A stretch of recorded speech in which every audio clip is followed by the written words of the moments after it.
चंडीगढ़ में 14 दिसंबर को होने वाले पंजाबी सिंगर दलजीत दोसांझ के कॉन्सर्ट को लेकर विवाद जो है वो लगातार बढ़ता जा रहा है। यहाँ की लोकल जो पार्षद हैं उनकी ओर से इस मामले में चंडीगढ़ के प्रशासक है गुलाब चंद कटारिया और इसके अलावा चंडीगढ़ के डिप्टी कमिश्नर को एक शिकायत दी गई है। हमारे साथ काउंसलर मौजूद हैं, इनसे बात करेंगे। मैम, किस रिगार्डिंग आपकी ओर से शिकायत की गई है? देखो, सबसे पहले तो नमस्कार।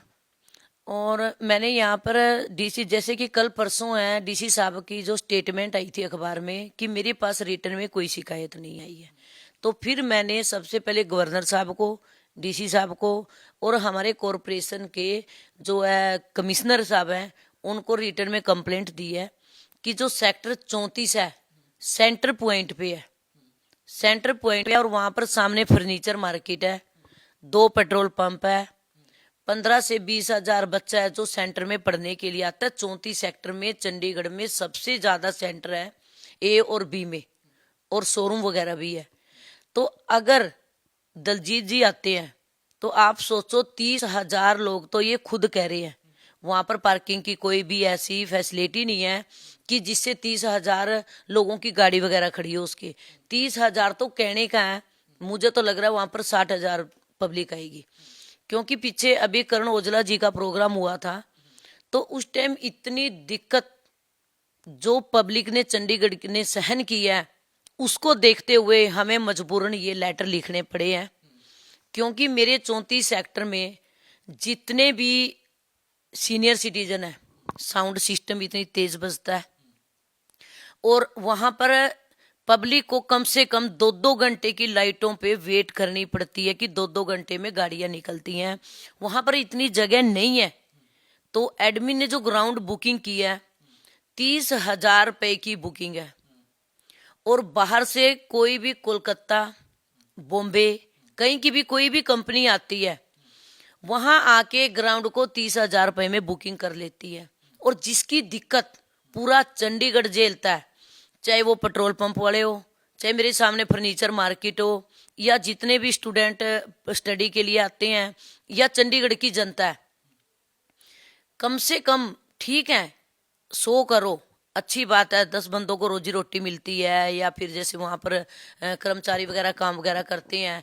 लेकिन हमारा मुद्दा ये है कि चंडीगढ़ में जो 34 सेक्टर है सेंटर पॉइंट पे है, वहां ना होके 25 सेक्टर के रैली ग्राउंड में हो सकता है।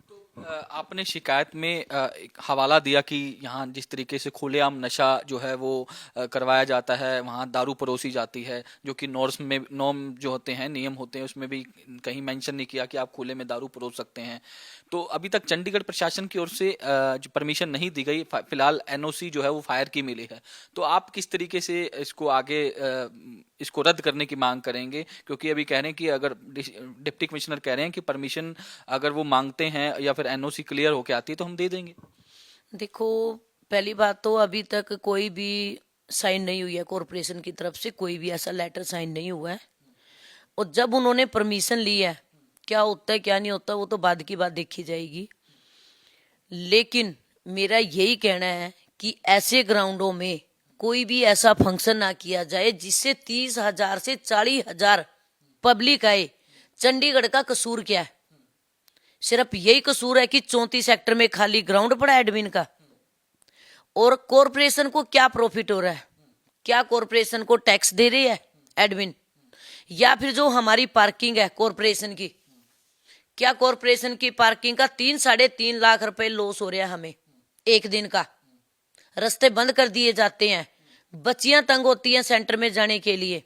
ऊपर से वहां पर जो हमारे पोस्टर वगैरह लगते हैं उनके, क्या उनका कॉरपोरेशन को पैसा दिया जाता है? आज आपने इसमें एक मेंशन करी है कि लाइव संगीत में नशा, शराब, धूम्रपान भी परोसा जाता है, जिसमें कम उम्र के युवक युवतियां जो है वो सरेआम इस तरीके से अपने आप को प्रस्तुति करती हैं कि जिसका जो इफेक्ट है वो दूसरों पर भी गलत प्रभाव पड़ता है। बिल्कुल। अब की बार जितने भी वहां पे गए थे, चलो मैं तो नहीं गई क्योंकि मैं ऐसे, चाहे वो भीड़ भड़ाके की कोई भी ऐसी जगह हो तो मैं थोड़ा कम ही जाती हूँ ऐसी जगह पे, ना मेरे बच्चे जाते हैं। तो जो भी लोगों का व्यू है कि हमने 20-20 हजार रुपए लगा के टिकटें खरीदी है, वो बच्चे अंदर नहीं गए। जो बाहर से पब्लिक है वो अंदर गई है, और वहां पर सरेआम दारू की बोतलें रखी गई थी, ओपन में, ऊपर से सिगरेट वगैरह धुएं निकाल निकाल के अब डांस कर रहे थे वहां पे। ऊपर से वहां पर क्या बोलते हैं उसको, एक और नशा, पता नहीं मुझे नाम नहीं याद आ रहा उसका। तो सारे के सारे जितने भी नशे थे, यंग यंग बच्चे वहां पर धुएं निकाल निकाल के डांस कर रहे थे। तो इसका असर देखो, एक तरफ तो कहते कि 18 साल से ऊपर के बच्चों को वहां पर कोई भी ऐसा नशे की कोई परमिशन नहीं है। तो ऐसी भी कौन सी इमरजेंसी है कि वहां पर शराब पी जाए? अपनी चार दीवारी के अंदर घर पे पियो। ठीक है, वो आ रहे हैं तो उनका अंदर जाने का जो सिस्टम था 30,000 बंदों का, क्या किसी ने चेकिंग करी कि किसी के पास कोई औजार वगैरह ना हो? तो उसमें सेफ्टी कौन करेगा? सेफ्टी होनी भी बहुत जरूरी है ना। और वहां पर पब्लिक दीवारों पे से कूद कूद के आ रही थी, उसकी सेफ्टी किसकी है?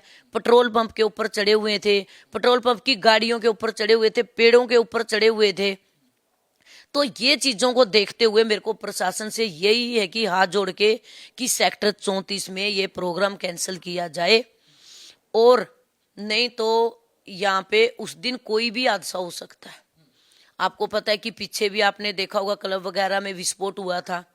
तो खुदा ना करे अगर कोई भी ऐसा यहाँ पर कांड हो जाता है, 50-60 हजार बच्चे हो गए, सामने मार्केट होगी, ऊपर से बच्चे जहाँ पर स्टडी लेते हैं वो हो गया, तो उसकी जिम्मेवारी कौन लेगा?